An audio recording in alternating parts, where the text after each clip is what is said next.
KQ KBL debut. Well, the expectation is high for Kevin Kiambao. Hindi lamang coaching staff pati mga fans ay akala mo matagal nang kilala itong si Kevin.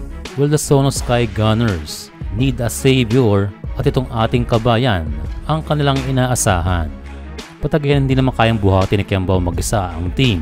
Pero he is a big help at ito ang unang puntos ni KQ sa liga.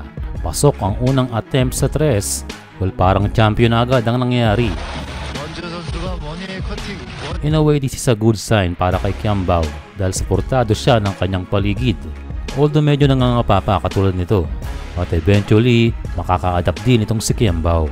Sa pagtatapos ng first quarter ay kay Kiambao ang last shot pero di pumasok. And again, seryoso si girl. Nakuhanin ng pasaporte. Mukhang ayaw ng pawiin ng Pilipinas itong ating kababayan. Sa pagsisimula ng second quarter, nakuha na ni KQ ang ikalawang 3. Ito ay against the SK Import. Pero unfortunately, ay na-spray nitong si Kiambao. Well, first game pa lamang yan. Ay na-disgrasya na. Naapakan niya ang paa ng KBL Veteran Center na si O Segun. Nakabiro niya lamang kanina. So nalungkot si Passport Girl. Ang tanong niya ay makakabalik pa kaya si Kiambao?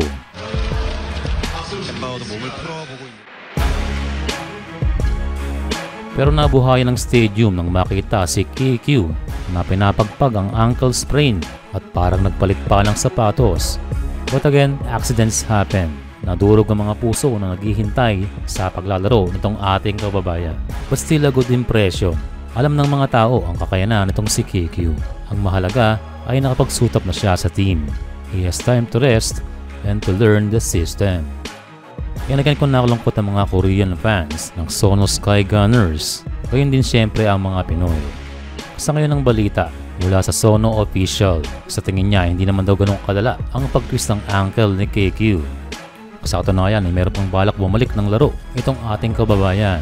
Pero for safety reasons ay mas mainam na ipahinga na lang to ni Kiambao at huwag nang i-risk na ilaro para hindi nga naman lumala. So nang hina ang team nang lumabas na si KQ at tuluyan ang natambakan ang Sono Sky Gunners ng SK Knights. Ang ganda ng una at sumasabay ang Sono noong naglalaro pa si Kiambao. Sa ngayon ay wala pang exact game kung kailan makakabalik si KQ. Kung minor man ang nangyari sa kanya ay it will take at least 1 week na healing time.